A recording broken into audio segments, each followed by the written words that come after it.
dear people, we continue with this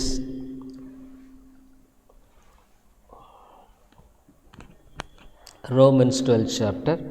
ரோமர் 12வது அதிகாரத்தில் தொடர்ந்து நாம் பார்க்கும்படியாக காணப்படுகிறோம். So very practical things St. Paul brings out here. பரிசுத்த பவுல் இந்த இடத்துல அநேக நடைமுறைக்கு எதுவான காரியங்களை குறித்து பேசுகிறதை குறித்து நாம் பார்க்கிறோம். Dear people, really speaking,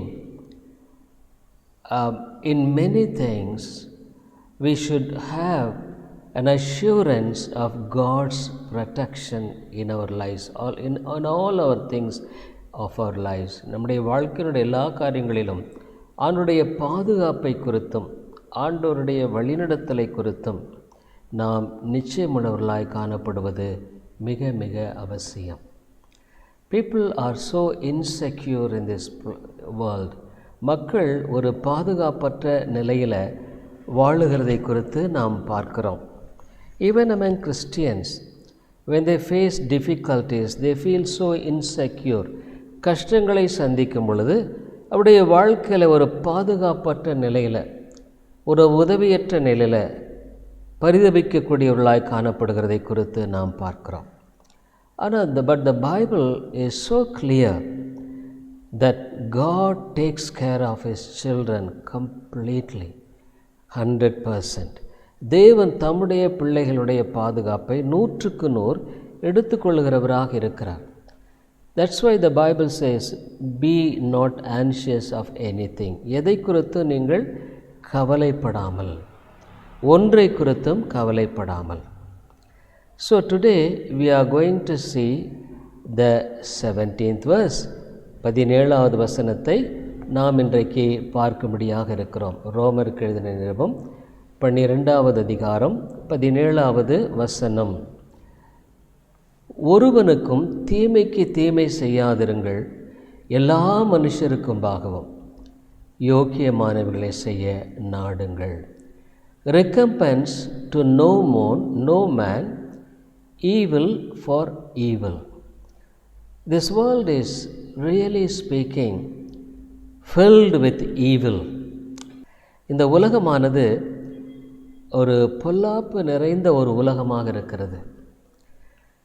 Very few people are really honest in their lives.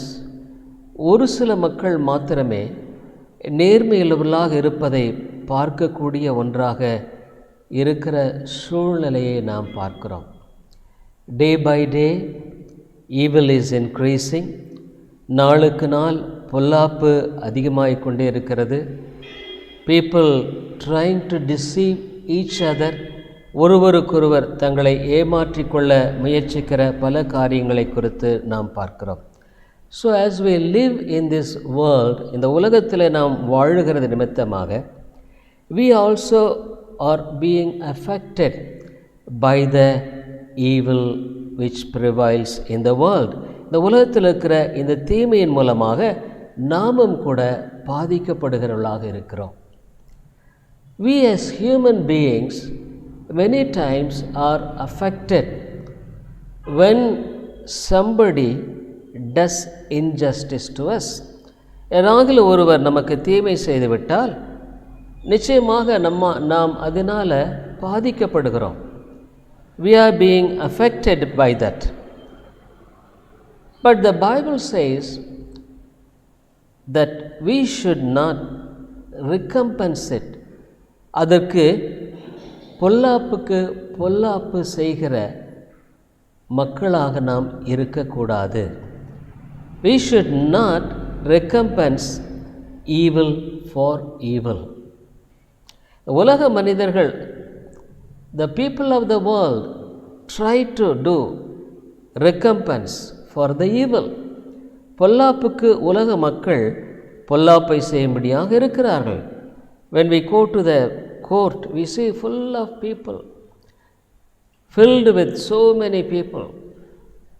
கோர்ட்டுக்கெல்லாம் போய் பார்க்கும் பொழுது நிறைய மக்கள் நிரம்பி இருக்கிறதை நாம் பார்க்கிறோம். People are not willing to be just. நேர்மையாக இருக்க மக்கள் விரும்புகிறதை நாம் பார்க்க முடிவதில்லை. But for a child of God, ஒரு தேவனுடைய பிள்ளைக்கு, whatever the thing that happens, அவர்களுக்கு என்ன நடந்தாலும் சரி, it happens only as God permits. ஆண்டவர் அனுமதிக்கிற மூலமாக மாத்திரம்தான் அந்த காரியம் நடைபெறுகிறதாக இருக்கிறது.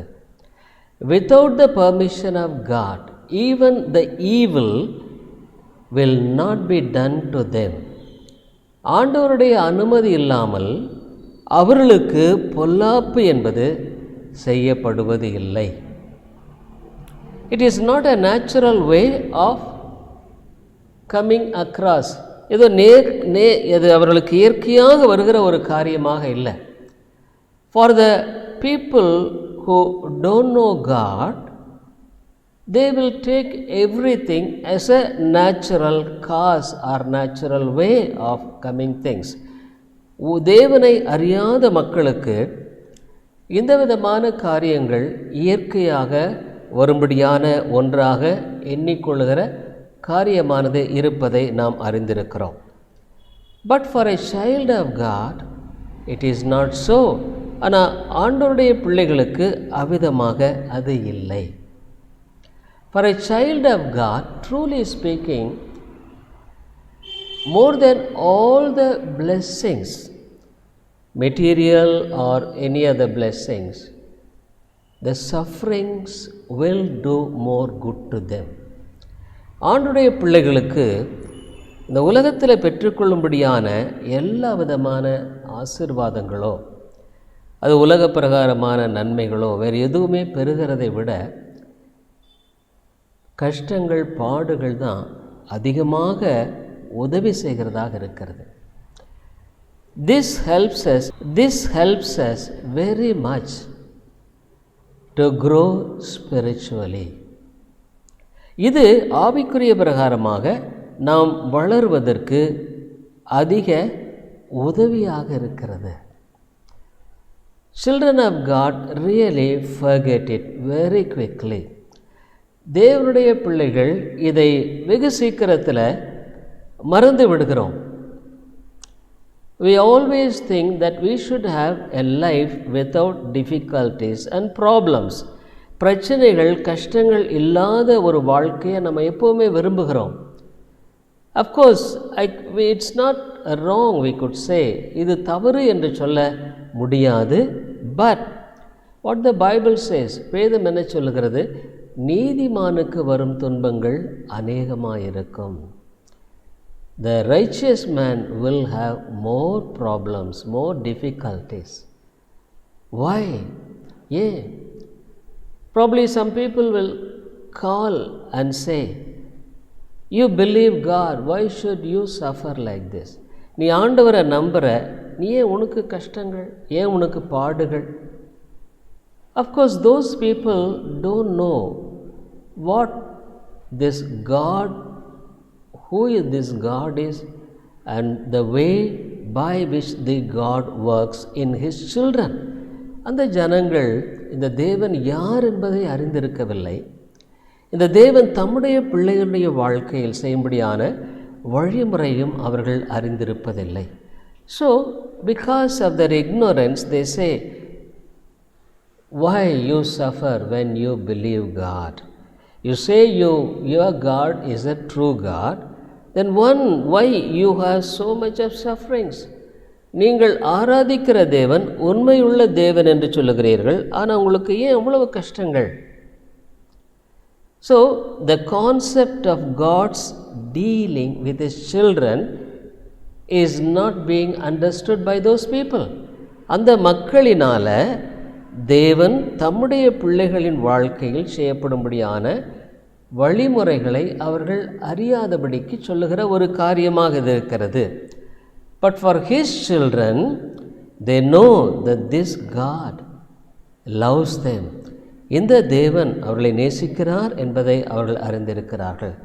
This God who gave himself on the cross for their salvation, he will never allow evil just for the sake of evil.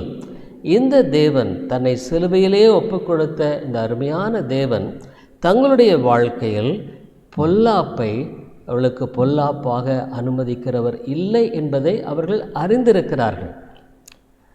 For a natural man, when we face such sort of evil from people, when we are deceived, when we are duped by the people, by the evil, மக்களினால இவ்விதமான பொல்லாப்பினால நாம் ஏமாற்றப்படும் பொழுது, சந்திக்கும் பொழுது,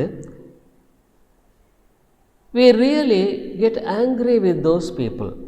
அந்த மக்களிடத்தில் நாம் கோபப்படுகிறோம். we get irritated. அதுக்கு நம்ம உடனே எரிச்சல் அடைகிறோம். so what even many Christians, so called Christians, what they do, அநேக கிறிஸ்தவர்கள் என்ன செய்கிறாங்க? they try to recompense with evil. பொல்லாப்பு மூலமாக அதை அவர்கள் ஈடுகட்ட பார்க்கிறார்கள். probably they may do harm to them. அவர்களுக்கு பொல்லாப்பு செய்கிறவர்களாய் காணப்படலாம். அல்லது they may act as a worldly man. ஒரு உலக பிரகாரமான மனுஷனைப் போல அவர்கள் செயல்படுகிறவர்களாய் காணப்படக்கூடும். பட் பைபிள் சேஸ், வேதம் என்ன சொல்லுது? நீங்கள் அப்படி இருக்கக்கூடாது. You should not do that. why? You must know and understand that this is being allowed by God. தேவனால இது அனுமதிக்கப்பட்டிருக்கிறது. Moreover, what the Bible says is, what we have to do is, நம்ம செய்ய வேண்டிய காரியம் என்ன?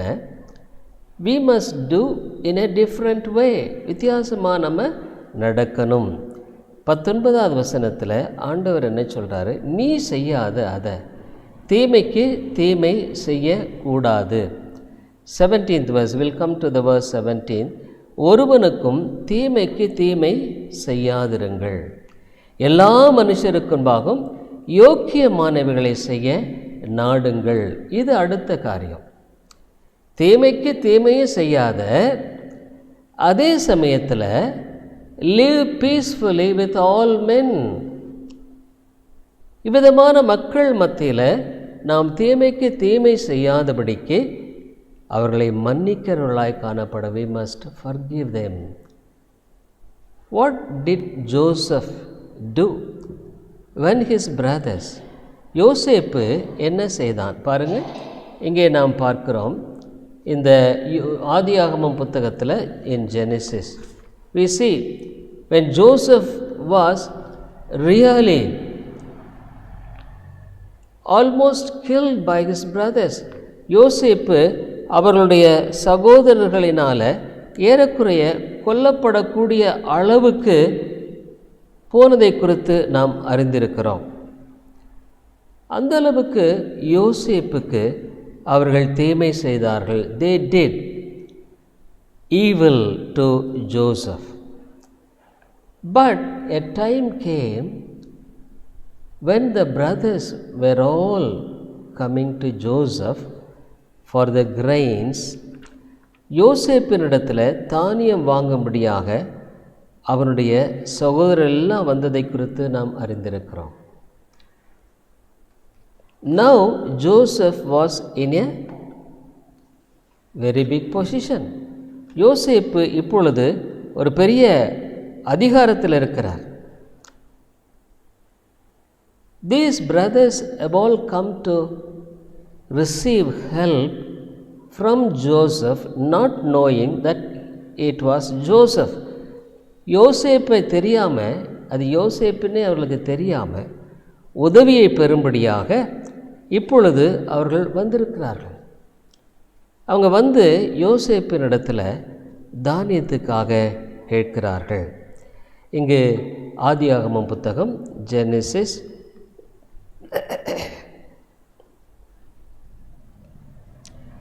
how Joseph was acting in such situation. யோசேப்பு அவ்விதமான சூழ்நிலையில் இவ்விதமாய் செயல்பட்டார் என்பதை குறித்து நாம் பார்க்கிறோம். இவ்விதமாக இந்த சகோதரர்கள் இங்கு வந்த ஒரு சூழ்நிலையில் அவனுடைய சகோதரர்லாம் வர்றாங்க. 42வது அதிகாரம் 42nd chapter. You see 3rd verse, 3வது வசனம். யோசேப்பின் சகோதரர் 10 பேர் தானியங்கொள்ள எகிப்துக்கு போனார்கள். யோசேப்பின் தம்பியாகிய பென்யமீனுக்கு இவ்விதமாக these brothers all came to Joseph to get the grains. அப்போ என்ன பண்ணுறோம், நம்ம பார்க்குறோம் 6வது வசனத்தில் 6th verse. And Joseph was the governor over the land, and he it was that sold to all the people of the land. And Joseph a brethren came and bowed down themselves before him with their faces to the earth. யோசேப்பு அத்தேசத்துக்கு அதிபதியாயிருந்து தேசத்தின் ஜனங்கள் யாவருக்கும் விற்றான். யோசேப்பின் சகோதரர் வந்து முகங்குப்புற தரையிலே விழுந்து அவனை வணங்கினார்கள். You see, these brothers came and bowed down before Joseph. Joseph was the governor. இவ்விதமாக அதிபதியாக இருக்கிறான். Probably it was a good time for Joseph to recompense evil for the evil those brothers done to him. அவனுக்கு செய்த அந்த தீமையை சரிகட்டும்படியாக அவனுடைய சகோதரர்களுக்கு இப்போ யோசேப்பு தீமை செய்வதற்கு நல்ல ஒரு சந்தர்ப்பமாக இருக்கிறது. It was a good chance. Suppose if a worldly man, he can deal with them very harshly and he could have recompensed evil. அவன் உலக பிரகாரமான ஒரு மனுஷனைப் போல இருந்து அவன் செயல்பட்டிருப்பானால் அந்த சகோதரர்களுக்கு தீமையை அவன் மறுபடியுமாக தீமைக்கு தீமை செய்திருக்க வேண்டும். But did Joseph act like that? யோசேப்பு அப்படி நடந்தாரா? நெவர். அப்படி நடக்கவே இல்லை. In spite of all those things, இது எல்லாவற்றின் மத்தியிலும் யோசேப்பு என்ன பண்ணுறாரு? He forgave those brothers. அந்த சகோதரர்களை யோசேப்பு மன்னிக்கிறான்.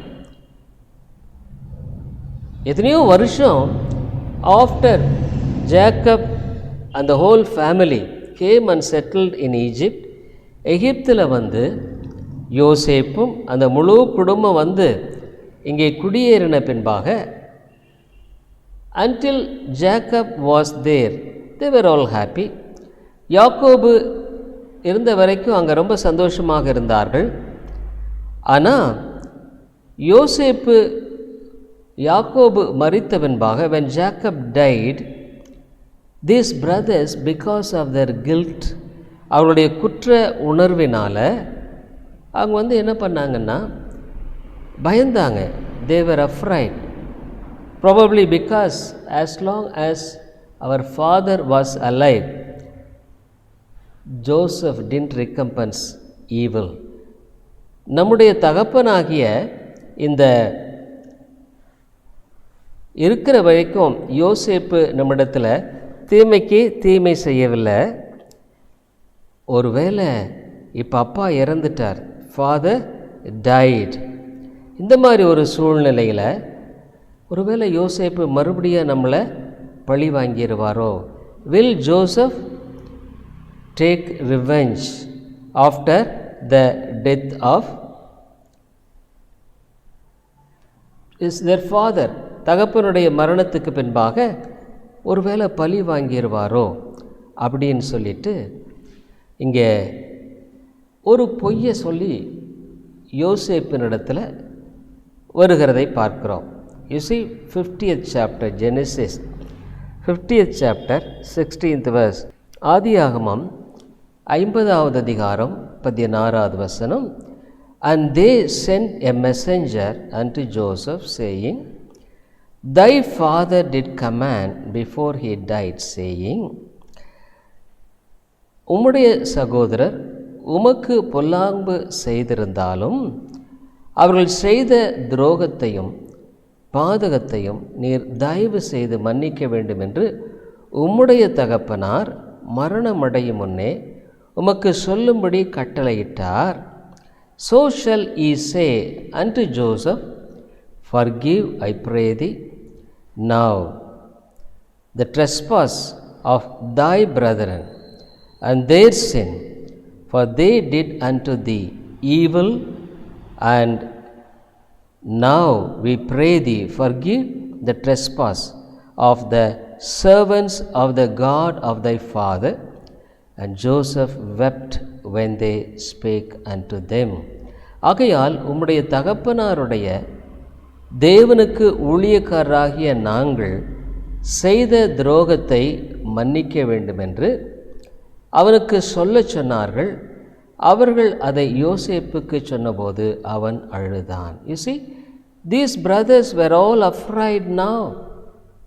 இப்போ எல்லாம் பயப்படுறாங்க. ஒருவேளை யோசேப்பு மறுபடியும் தனக்கு இப்போ அப்பா இல்லைன்ன சூழ்நிலையில் தீமை செய்வானோ? Will Joseph do harm because the father died? So they said that you should forgive. The father has said, அப்பா சொல்லியிருக்கார் நீங்கள் மன்னிக்க வேண்டும் என்று. But dear people, Joseph wept. அழுதான். Because Joseph is different among those 12 people. இந்த 12 பேரில் யோசேப்பு வித்தியாசமானவன். In what way he was different? எந்த விதத்தில் வித்தியாசமானவன்? அவன் ஒரு ஆண்டவருடைய பிள்ளை. He was a child of God. These 11, they were not the children of God, really speaking. They were not saved people. இந்த 11 பேர் ரட்சிக்கப்படாதவர்கள், ஆண்டுடைய பிள்ளைகள் அல்ல. Even though they were the tribes, 11 among the 12 tribes, 12 கோத்திரத்தில் 11 கோத்திரம் இருந்தாலும் they all had the privilege of knowing God and be saved. ஆண்டவர் அறிந்து ரட்சிக்கக்கூடிய வாய்ப்பு இருந்தாலும் கூட they were not saved. அவர்கள் ரட்சிக்கப்படலை. Only Joseph was saved. யோசேப்பு மாத்திரம்தான் ரட்சிக்கப்பட்டிருந்தான். ஆகவே உங்களுக்கு பயம் பிடிச்சிச்சு.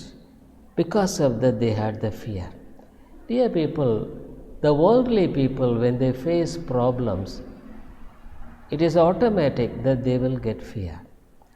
உலக பிரகாரமான மக்கள் கஷ்டம் அந்த மாதிரி வந்த உடனே உங்களுக்கு இயற்கையாக பயம்தான் வரும். It is natural. அது இயற்கையானது. Because God is not with them. தேவன் அவர்களோடு இல்லை. They don't know to pray to God. தேவனிடத்தில் ஜெபிக்க அவர்களுக்கு தெரியாது. they don't have faith in God. தேவனிடத்தில் அவர்களுக்கு விசுவாசம் இல்லை. But for the child of God, தேவனுடைய பிள்ளைக்கு this is different. இது வித்தியாசமானது. You see how the two kinds of people dealing with the situation, சூழ்நிலையை அந்த 2 விதமான மக்கள் எப்படி கையாளுறாங்க பாருங்கள். அந்த பெரிய கூட்டத்தார் 11 பேருமே இங்கே வித்தியாசமாக கையாளுறாங்க. they handle it differently. Even they tell lies. பொய் சொல்கிறாங்க. why? Because they had fear, பயம். So at least if we tell this lie, we may escape from being chastised. அப்படி பொய் சொல்லியாவது நம்ம யோசேப்பு நம்ம தண்டிக்காதபடிக்கு நம்ம தப்பித்து கொள்ளலாம். You see, the worldly man will try to work out worldly ways to escape from problems. உலக பிரகாரமான மனிதர்கள் உலக பிரகாரமான வழிமுறைகளில் பிரச்சனையிலிருந்து தப்பிக்கொள்ளும்படியாக அவர்கள் பிரயாசப்படுவார்கள். But for a child of God, ஒரு தேவனுடைய பிள்ளை, he is different. அவன் வித்தியாசமானவனாக இருக்கிறான். அதான் ஆண்டவர் சொல்ல, தீமைக்கு தீமை நீ செய்யாத, உன் வேலை இது இல்லை. It is not your work. நீ தீமையை உங்களால் மட்டும் நன்மை செய்ய பழியுங்கள். அப்போ ஆனால் யோசேப்பு இதை எப்படி பார்க்குறான் பாருங்கள். அதே நிகழ்வை அவன் வித்தியாசமாக பார்க்குறான். he was able, first thing இங்கே பார்க்கும் பொழுது 20ஆம் வசனத்தில் அவன் என்ன சொல்கிறான், but 20th verse, but as for you, you thought evil against me, but God meant it unto good, to bring to pass, as it is this day, to save much people alive. நீங்கள் எனக்கு தீமை செய்ய நினைத்தீர்கள், தேவனோ இப்பொழுது நடந்து வருகிறபடியே வெகு ஜனங்களை உயிரோடு காக்கும்படிக்கு அதை நன்மையாக முடிய பண்ணினார். பாருங்க, யூ மென்ட் இட் ஈவில், அதை நீங்கள் பொல்லாப்பு செய்யும்படியாக செய்தீர்கள். யோசனை பண்ணி பாருங்கள். அப்போ யோசேப்பு எப்படி கதறி இருப்பான். how he would have cried.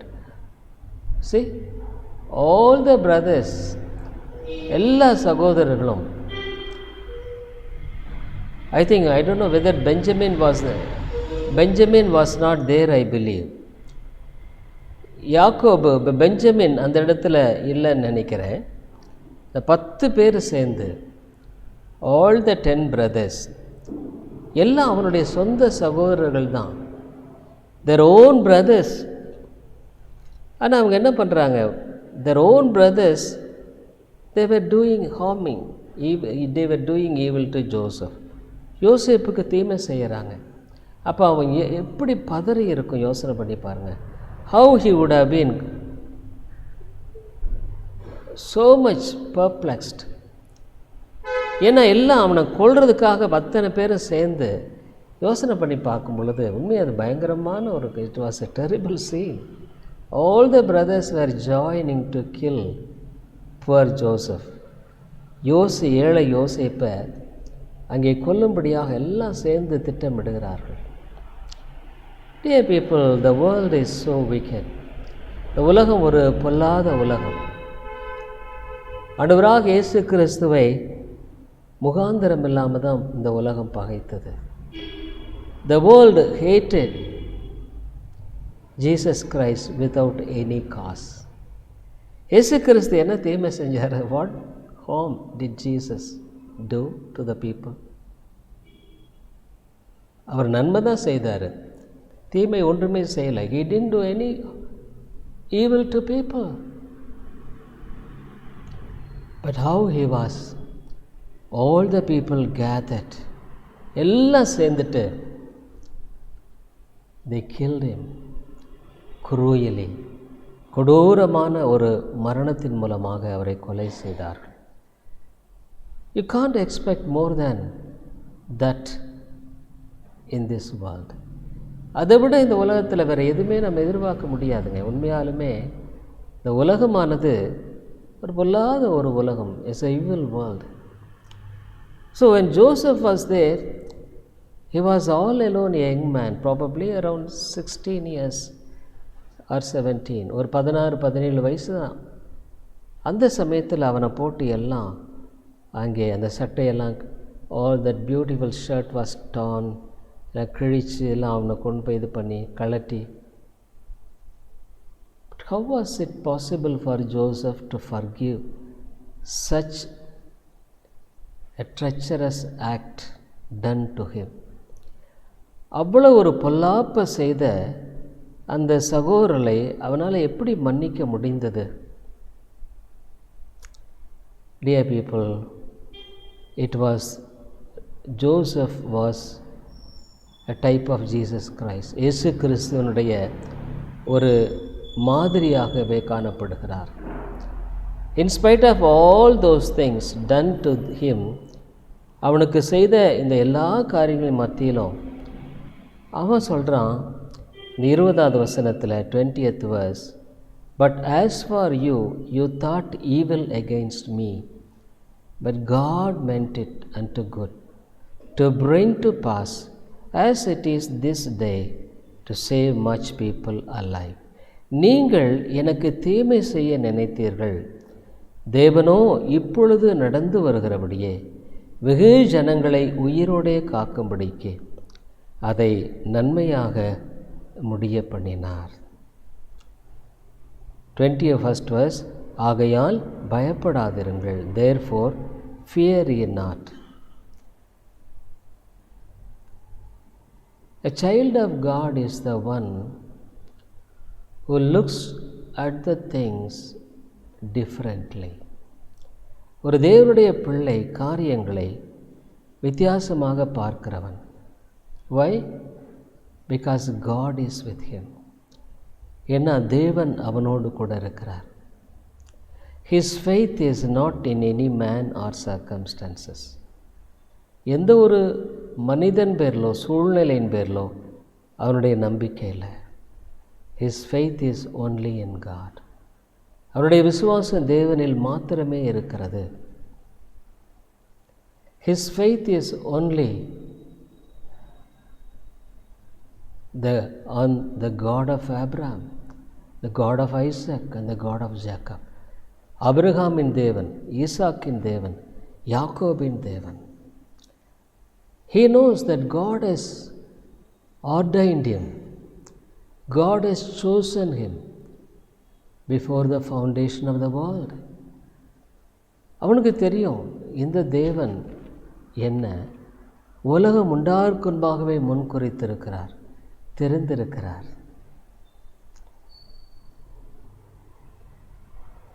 He has chosen me when I was a sinner. ஒரு பாவியாக இருந்த பொழுது தேவன் என்னை தெரிந்து கொண்டார். He came and died for me. எனக்காக வந்து இந்த உலகத்தில் அவர் மரித்தார். He suffered more than the suffering of Joseph on the cross. யோசேப்பினுடைய பாடுகளை விட சிலுவையில் எனக்காக அவர் பட்டு மரித்தார். So he will never do injustice to me. ஆகவே எனக்கு அவர் ஒரு நாளும் தீமை செய்ய மாட்டார். He will never do any injustice to me. எனக்கு தீமை செய்யவே மாட்டார். எவ்வளோ கஷ்டமாக இருந்தாலும் சரி, எவ்வளோ பெரிய கஷ்டம், however big that trouble may be, he will never do it for evil sake. பொல்லாப்புக்காக அது செய்கிறவர் அல்ல. அவர் எப்படி செய்கிறாரு?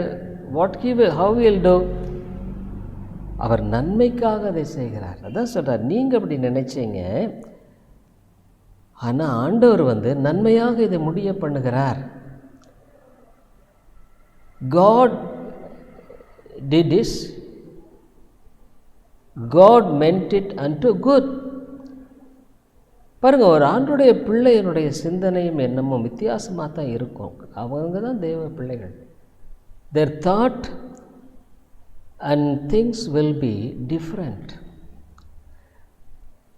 அவங்களது எல்லாமே அந்த ஆண்டுடைய பிள்ளைகளுடைய வாழ்க்கையில், இந்த children of God, they were not only looking at the present troubles, அப்போ காணப்படுகிற அந்த பிரச்சனைகளை மாத்திரம் பார்க்குறவர்கள் அல்ல, அவங்க முழு வாழ்க்கையுமே அவர்கள் பார்த்து அதில் ஒரு பங்கு இது என்பதாகவே அவர்கள் தெரிந்திருப்பார்கள், அறிந்திருப்பார்கள். In their whole life, in the whole plan of God for them, அவர்களுக்கென்று கொண்டிருக்கிற அந்த திட்டத்தில் இட்ஸ் a part. இது ஒரு பங்களிப்பாக இருக்கிறது. So their faith is not only just for the present problem but for their whole life. அவங்களுடைய விசுவாசங்கிறது அப்பத்திக்கு இருக்கிற அந்த பிரச்சனைக்கு மாத்திரம் அல்ல, அவருடைய முழு வாழ்க்கைக்கும் உரியதாகவே காணப்படுகிறதாக இருக்கிறது. They are the children of God. அவர்கள் தான் தேவனுடைய பிள்ளைகள். They should definitely, they are different. அவர்கள் நிச்சயமாக வித்தியாசமாக தான் இருப்பாங்க. ஒரு வித்தியாசமாக இல்லைன்னா அவங்கள எப்படி நம்ம தேவனுடைய பிள்ளைகள்னு சொல்ல முடியும்? How could we say that they are the children of God? If you are like the people of the world, உலக மக்களைப் போல தீமைக்கு தீமை செய்கிறவர்களாக, சண்டை போடுறவங்களாக, fighting each other, how could they say that they are the children of God? அவருடைய பிள்ளைகள் என்று எப்படி சொல்ல முடியும்? இல்லைங்க? ஆகவே தான் அந்த ரோமருக்கு நிறுவம் 12வது அதிகாரத்தில் Romans 12th chapter St. Paul says, தீமைக்கு நீ செய்யாத, தீமைக்கு நீ தீமை செய்ய வேண்டாம், டோன்ட் டூ தட், அப்படி நீ செய்யக்கூடாது. அதுக்கு பதிலாக நீ என்ன பண்ணணும்? You must learn to forgive, மன்னிக்கணும். We should never have grudge in our hearts. நம்ம இருதயத்தில் ஒரு வைராக்கிய கடினத்தை கொண்டிருக்கக்கூடாது.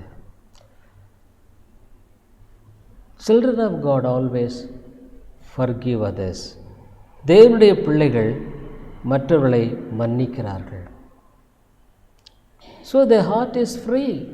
ஆக அவனுடைய இருதயத்தில் பாரம் இல்லை. Moreover, they glorify God in that situation. அந்த சூழ்நிலையில் ஆண்டவரை மகிமைப்படுத்துகிறாங்க. யோசேப்பு அந்த இடத்துல தீமைக்கு தீமை செய்யாதது மாத்திரமல்ல, not only he did recompense evil to evil, he was glorifying God. ஆண்டவரை மகிமைப்படுத்துகிறான். எப்படி மகிமைப்படுத்துகிறான்? நீங்கள் பொல்லாப்பு நினச்சிங்கப்பா, you thought evil, but God meant it for good. ஆனால் ஆண்டவர் அதை நன்மையாக முடிய பண்ணியிருக்கிறாரு. Dear people, God's chosen people are surely different people in the world. தேவனால் தெரிந்து கொள்ளப்பட்ட மக்கள் இந்த உலகத்தில் வித்தியாசமானவர்கள் தான். ஐ கான் சே கிறிஸ்டியன்ற பதத்தை நான் இந்த இடத்துல உபயோகப்படுத்துறத விட, instead of using the term Christians, it is better to term the chosen people, தேவனால் தெரிந்து கொள்ளப்பட்ட மக்கள். ஏன்னா அந்த வேதம் தெளிவாக சொல்லுகிறது, God has chosen His people before the foundation of the world. இந்த உலகம் உண்டாகிறதுக்கு முன்பாகவே தேவன் தம்முடைய மக்களை தெரிந்து கொண்டிருக்கிறார். அவங்க எல்லாம் ஆண்டவருடைய வழியில் நடக்கிறவர்கள். They are the people walking in the path of God. ஏன்? எதனால்? Why? Is it because they are better people? எது அவங்க ரொம்ப நல்ல மக்கள் நினைக்கிறோமா? இல்லை. They are also the bad people. அவங்களும் கூட கெட்டவங்க தான். ஆனால் என்ன நடக்குதுன்னா, ஆண்டவர் அவர்களை அழைத்தவர் அவர்களுக்குள்ளாக அழகாக கிரியை செய்கிறார். The one who called them beautifully works in their lives. அவங்க வாழ்க்கையில் அழகாக கிரியை செய்கிறார். எப்படி கிரியை செய்கிறார்? அவங்க இருதயத்தில் பாருங்கள், இங்கே Philippians 2nd chapter 13th verse, பிலிப்பியர் 2வது அதிகாரம் 15வது வசனத்தில், அவங்களால் அல்லது, அவங்களால் இப்படி வாழ முடியாது. It is difficult for them to live like this. ஆனால் அவங்க வாழ்க்கையில் எப்படி இப்படி வாழ முடியும்? How good they live like this அப்படின்னு ஒருவேளை நீங்கள் கேட்டிங்கன்னா, இந்த காரியத்தை தான் நம்ம சொல்ல முடியும். We can say this 13th verse, for it is God which worketh in you both to will and to do His good pleasure. ஏனெனில் தேவனே தம்முடைய தயவுள்ள சித்தத்தின்படி அந்த விதமான விருப்பத்தையும் செய்கையையும் உண்டாக்குறவராயிருக்கிறார். அவங்க மட்டும் எப்படி மன்னிக்க முடியுது? How could they forgive? யோசேப்பு எப்படி மன்னிக்க முடிஞ்சது? எப்படி தீமைக்கு தீமை செய்யாதபடிக்கு, சண்டை போடுறது அந்த மாதிரிலாம் இல்லாதபடிக்கு, ஃபைட்டிங், குவாரலிங், எப்படி? How is it possible? Because the Spirit of God who is in them, அவர்களுக்குள்ளே இருக்கிற அந்த பரிசுத்த ஆவியானவர் அந்த விருப்பத்தையும் செய்யும் உண்டாக்குறவராக இருக்கிறார். பார்த்தீங்களா? அந்த 15வது வசனத்தில் கூட என்ன சொல்கிறாரு, 15th verse இங்கே சொல்கிறத பார்க்கும். கோணலும் மாறுபாடுமான சந்ததியின் நடுவிலே குற்றமற்றவர்களும் கபடற்றவர்களும் தேவனுடைய மாசற்ற பிள்ளைகளுமாயிருக்கும்படிக்கு. பாருங்கள், இது ஒரு கபடுள்ள சந்ததிங்க, கோணலான சந்ததி, மாறுபாடான சந்ததி. That ye may be blameless and harmless, the sons of God, without rebuke, in the midst of a crooked and perverse nation, among whom ye shine as lights in the world. கோணலும் மாறுபாடுமான இந்த சந்ததியின் மத்தியில் குற்றமற்றவர்களும் கபடற்றவர்களும் தேவனுடைய மாசற்ற பிள்ளைகளாக இருக்கும்படிக்கு. பாருங்கள், எப்படி ஆண்டவர் தம்முடைய பிள்ளைகளை வைத்திருக்கார் பாருங்கள். நம்ம யோசித்து பார்க்கணும், அப்போ ஏன் வாழ்க்கை எப்படி இருக்குது? We must think how my life is. It's all the privileges of chosen people. தேவனால் தெரிந்து கொள்ளப்பட்ட மக்களுடைய ஸ்லாக்கியம் இது. The godly nature, தெய்வ பக்தியுள்ள சுபாவம், தெய்வ பக்தியுள்ள வாழ்க்கை, godly life. எந்த சூழ்நிலையிலும் ஆண்டவரை மாத்திரமே சார்ந்து வாழுகிற வாழ்க்கை. In all circumstances only depending on God, not looking at the people of the world and wanting to live like them. இந்த உலக பிரகாரமான மக்களை பார்த்து அவர்களை போல வாழ விரும்புகிற வாழ்க்கை அது இருக்காது. இது எப்படி இருக்குன்னா, இவங்க நான் ஆண்டவருக்கு பிரியமாக இருக்கணும். I must be pleasing to God. இது எதனால் ஆகுது? How is it possible? Because the Spirit of God dwelling in them, அவங்களுக்குள்ளே இருக்கிற அந்த பரிசுத்த ஆவியானவர் இந்த விதமான மேலான காரியங்களை கொண்டு வருகிறார். God brings such a wonderful things in their lives. இல்லை, இதெல்லாம் ஒரு சாதாரணமான மனுஷ வாழ்க்கையில் முடியுங்களா? Can it be possible for an ordinary man? Impossible. அவை தேவனால் தெரிந்து கொள்ளப்பட்ட ஜனங்கள் வாழ்க்கையில் மட்டும்தான் இந்த விதமான தெய்வீக தன்மைகளும் குணங்களும் நடத்தைகளும் வரும்.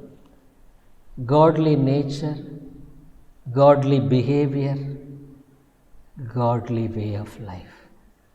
அப்போ நம்ம யோசித்து பார்க்கணும். ஏன்னு கேட்டால், ஒருவேளை நம்ம வாழ்க்கை அப்படி இல்லைன்னா, if our life is not like that, am I truly a chosen person? நான் உண்மையாலுமே தேவனால் தெரிந்தெடுக்கப்பட்ட நபர் தானா? எனக்குள்ளே இருக்கிற பரிசுத்த ஆவியானவர் இந்த வேதம் சொல்லுகிற அளவில் வாழும்படியாக என்னை வழிநடத்துகிறாரா? Does the Holy Spirit guides me as the word of God says? இது மாறாதது. This can't be changed. ஒருவேளை அதை நம்ம நினைக்காம நம்மளை பார்த்து நம்ம இல்லை I M A better Christian, நான் ஒரு நல்ல கிறிஸ்தவன் அப்படின்னு நினச்சிட்டோம்னா அப்போ நம்ம ஏமாற்றிக்கிறோம். நம்மளை நாம் ஏமாற்றிக்கிறோம். ஏன்னா வேதம் என்ன சொல்லுது? நம்ம ஆராய்ந்து பார்க்க வேண்டும். we must examine ourselves. ஏன்னா ஒருவேளை ஆண்டவர் என்னை தெரிந்து கொள்ளாத ஒரு பாத்திரமாக நான் வாழ்ந்து நரகத்துக்கு போவேன். நான் அது எவ்வளோ ஒரு பயங்கரம்ல. how terrible it is.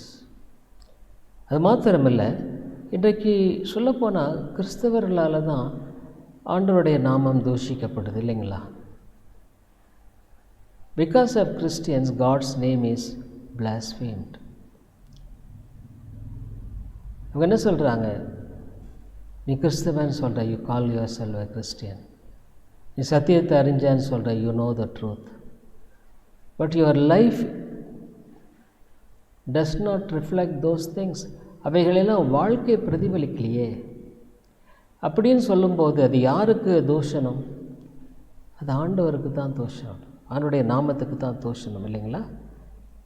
ஆமாங்க. நம்ம ஆண்டிடத்தில் மனம் திரும்ப வேண்டியது அவசியம். we have to repent. Lord, இந்த விதமான ஒரு வாழ்க்கை எனக்கு தாரும். ஜெபிப்போம். கிருபை நல்ல ஆண்டவரே, இந்த நாளுக்காய் ஸ்தோத்திரம். வேதத்தில் எவ்வளோ அழகாக ஆண்டவரே, தீமைக்கு தீமை செய்ய வேண்டாம்னு சொல்கிறது மாத்திரமல்ல, எல்லாரோடும் நாங்கள் இணக்கமாய் நடக்கும்படியாக சொல்லுகிறீர். ஆண்டவரே, நாங்கள் உலக பிரகாரமான மக்களைப் போல காரியங்களை பார்க்கும்படியாக அல்ல, நாங்கள் ஆண்டவரே வித்தியாசமானவர்களாக, நாங்கள் ஒரு ஆண்டவருடைய பிள்ளை என்கிற ஸ்தானத்தில் எல்லாவற்றையும் பார்க்க வேண்டியவர்களாக இருக்கிறோம். அது உம்முடைய நாமத்துக்கு மகிமையாய் காணப்படும், அது உம்முடைய நாமத்துக்கு புகழ்ச்சியாய் காணப்படும். ஆண்டவரே, எங்களுக்கு அவிதமான ஒரு வாழ்க்கையை தாரும். நாங்கள் உம்மால் தெரிந்து கொள்ளப்பட்ட மக்கள் என்ற அந்த உறுதிப்பாட்டோடு வாழுகிற வாழ்க்கை என்பது ஒவ்வொரு நாளும் ஒவ்வொரு சன நேரமும் காணப்படட்டும். ஆண்டவரே, எங்கள் பேரில் தயவாக இருந்தரலும். இயேசுவின் நாமத்தில் ஜெபிக்கிறோம் எங்கள் நல்ல பிதாவே, ஆமென்.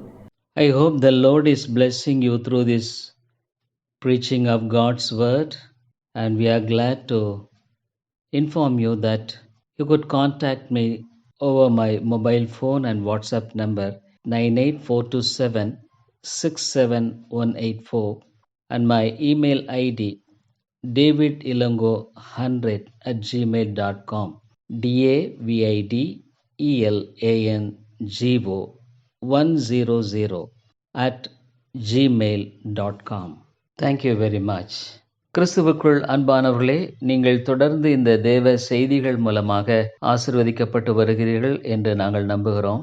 எங்களுடைய ஞாயிறு ஆராதனை காலை 10:30 மணிக்கு இந்திய நேரப்படி, மாலை 6:30, ஒவ்வொரு புதன்கிழமை மாலை 6:30 மணிக்கு வேத ஆராய்ச்சி கூட்டம் உண்டு. இந்த கூட்டங்களில் நீங்கள் ஆன்லைனில் கலந்து கொள்ள உங்களை அன்போடு கூட அழைக்கிறோம்.